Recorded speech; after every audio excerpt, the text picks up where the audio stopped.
Have you ever felt a deep, persistent exhaustion that sleep cannot cure? A sense of being pulled in a dozen directions until you feel like a mere collection of roles and reactions with no solid center. This is not a personal failing. It is the symptom of a soul that has lost its right to solitude.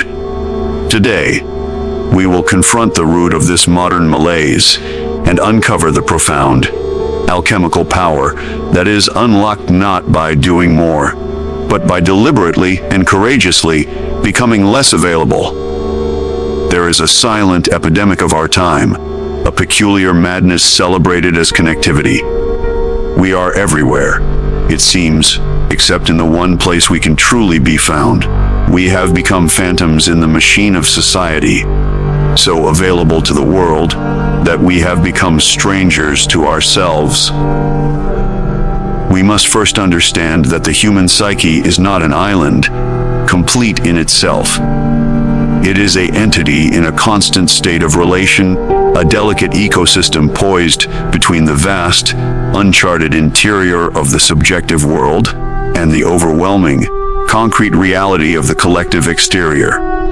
In our age, this balance has been shattered, not by a cataclysm, but by a slow, insidious inversion. The external world, which should be a field for the expression of the inner self, has become a tyrant, and its primary instrument of domination is the demand for perpetual availability. This is not merely a social inconvenience, it is a profound psychological crisis, a systematic assault on the very seed of individuality. To be always available is to be perpetually turned outward, like a sentinel condemned to guard a border without ever being relieved. The gaze, which should sometimes turn inward, to contemplate the contents of its own soul, is fixed unblinkingly on the horizon of other people's expectations, the flickering screens of their communications, and the endless parade of their demands. In this state, the psyche becomes fragmented, its energy dissipated into 1,000 minor tasks and trivial interactions. It loses its center of gravity, becoming a satellite to other wills, other agendas. This fragmentation is the hallmark of the modern soul. There is no longer a single, sovereign, that acts with purpose and deliberation. Instead, a committee of personas takes the stage, each one hastily constructed to meet a specific external demand. You are the efficient employee, the always responsive friend, the endlessly patient parent, the informed citizen, the engaging social media presence. These masks, which the ancients would have recognized as necessary for social life, have now fused to the skin. The individual forgets that they are wearing them, and the authentic self, the self that exists behind the roles, is starved of attention.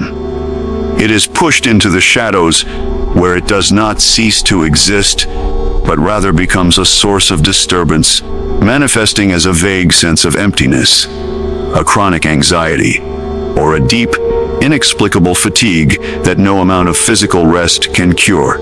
This is the soul's protest against its own annihilation. The relentless outward focus is, at its core, a sophisticated form of flight.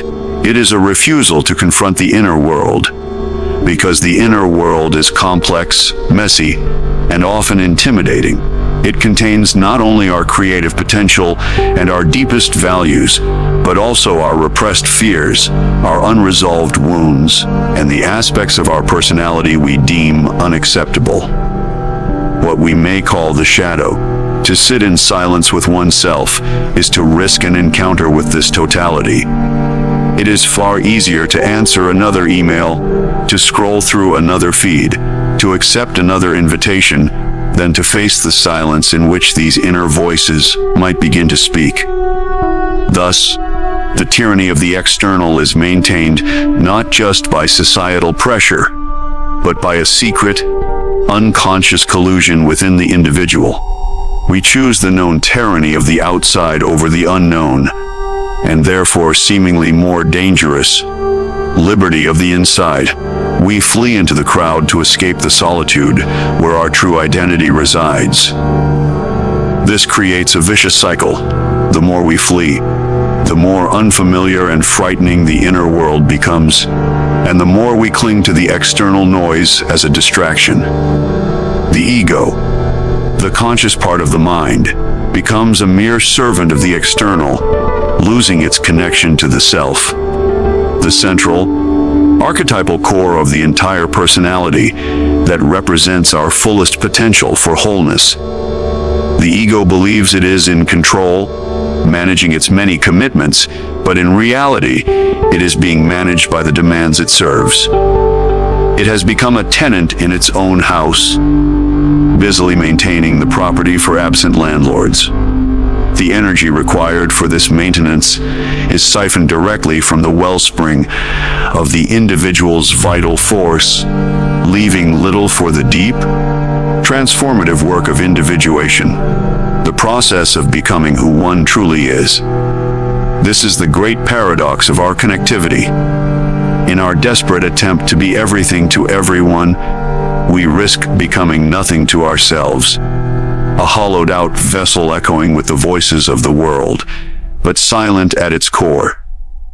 The first step toward reclaiming that core, toward hearing one's own authentic voice again, is to recognize this tyranny for what it is.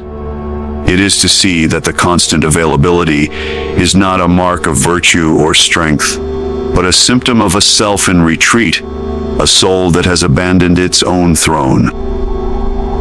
To speak of withdrawal is not to advocate for a retreat into isolation or misanthropy. This is a common and fundamental misunderstanding, a confusion of the symptom with the cure. The hermit who flees society out of contempt for his fellow man has not freed himself. He has merely exchanged one external tyranny for another, for he remains defined by his reaction against the world. The withdrawal we speak of is of an entirely different nature.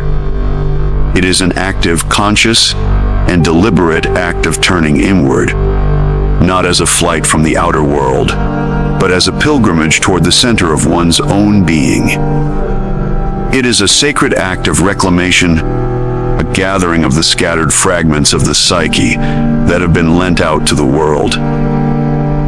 When one ceases to be perpetually available, one is not building a wall, but drawing a circle of sanctity around the soul.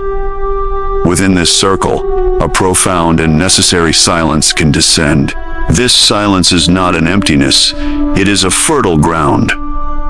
It is the precondition for hearing the voice that has been drowned out by the cacophony of the collective, the voice of the self. This process is inevitably disruptive. The ego, accustomed to its role as the manager of external demands, will initially rebel. It will conjure feelings of guilt, of anxiety over missed opportunities, of a fear that one is falling behind or being left out. These are the death throes of the old identity, the protests of the persona that feels its utility slipping away. To persevere through this discomfort is to engage in an act of profound courage. It is to state, through one's actions, that the cultivation of the inner world is not a luxury, but a necessity for a life of integrity and meaning. In this consciously created solitude, a great work begins. The projections that we have placed upon the external world start to loosen their grip.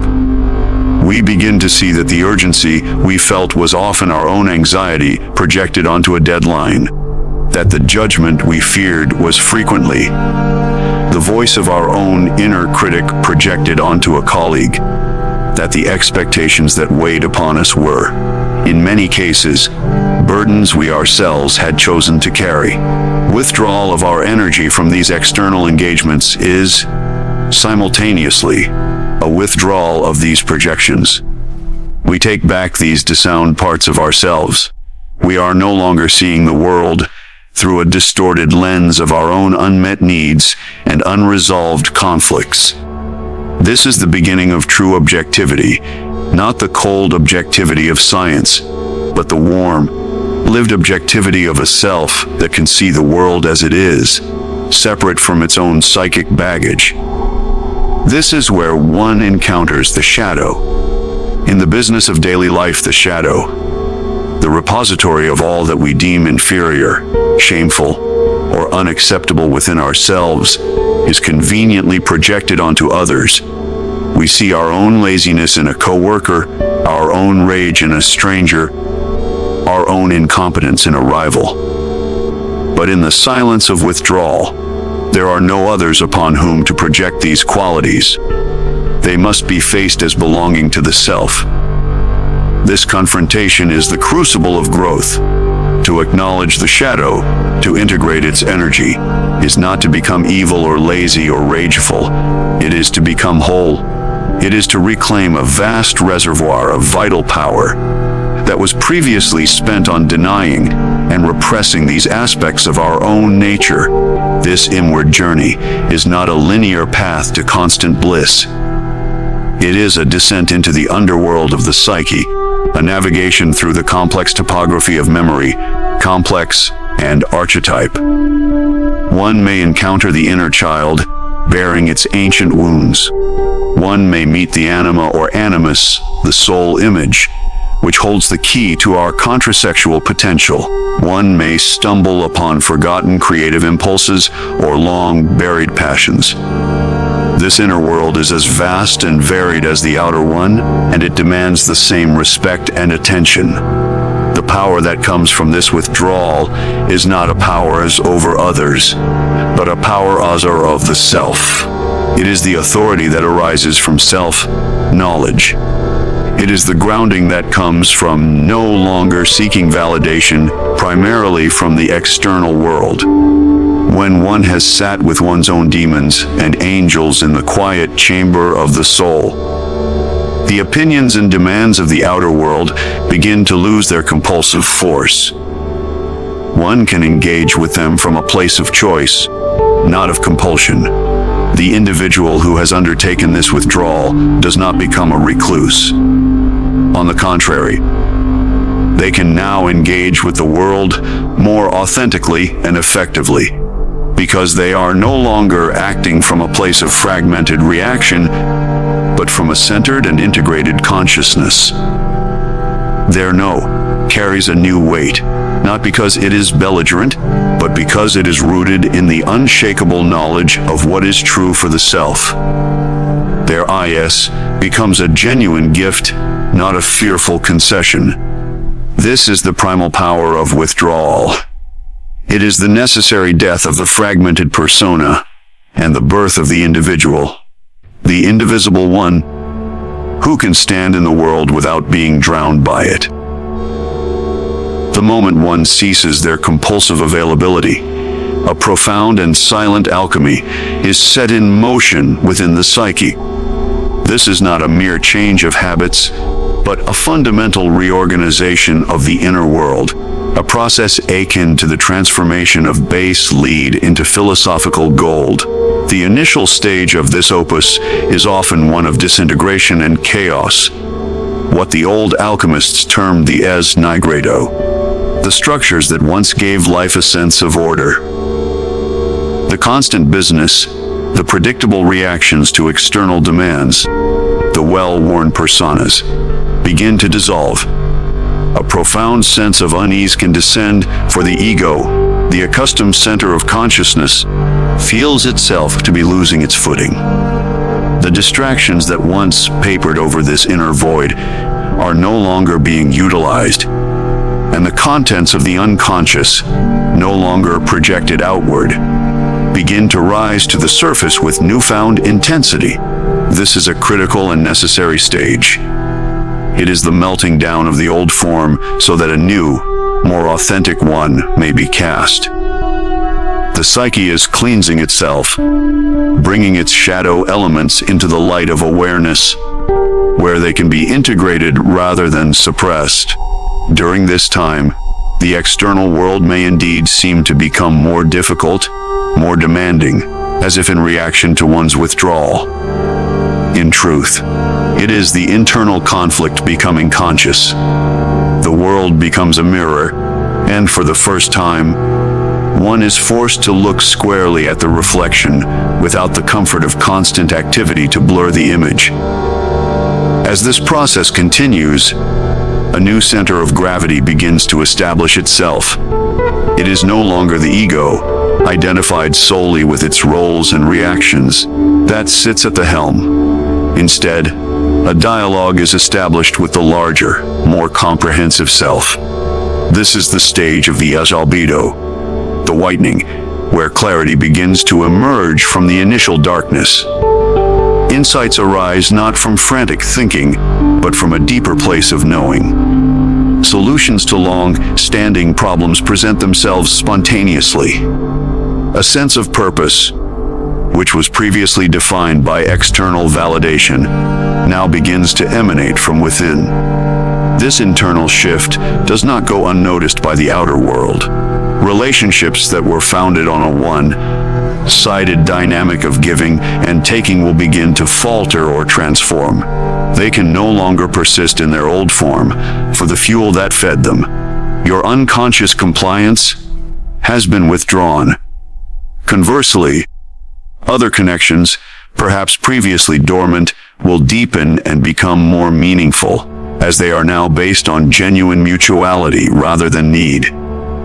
This is the law of psychic equilibrium manifesting in one's life. As the internal world becomes more ordered and centered, the external world is compelled to reflect that new order. The individual stops trying to change the world and, in focusing on the transformation of the self, finds that their world has irrevocably changed. This is the culmination of the alchemical work, the rubido, the reddening, where the new consciousness is fully embodied and brought to life. The individual no longer experiences themselves as a passive object buffeted by external forces, but as a conscious, purposeful subject interacting with a dynamic reality. Their perception has been utterly transformed. Where they once saw only demands, they now see opportunities for choice. Where they once felt only obligation, they now discern the possibility for authentic engagement. The very fabric of reality seems to shift because the lens through which it is perceived has been cleansed of its primary distortions. This is not a change in the world itself, but a change in one's position relative to it. One has moved from being a satellite orbiting the demands of others to becoming a sun in their own right, a center of gravity that draws life toward it, according to its own nature and laws. Actions flow not from a place of frantic reaction, but from a deep, inner wellspring of purpose. This is the final and most profound change, the emergence of a life that is not merely lived, but authored. The individual becomes the conscious creator of their experience, no longer a slave to the tyranny of the external, but a sovereign spirit engaging with the world from a place of unshakable, hard-won inner authority. This, then, is the ultimate transformation. It begins not with a grand gesture to the world, but with a quiet, deliberate turning away, by withdrawing the scattered pieces of your attention from the endless demands of the external. You perform the most sacred of acts.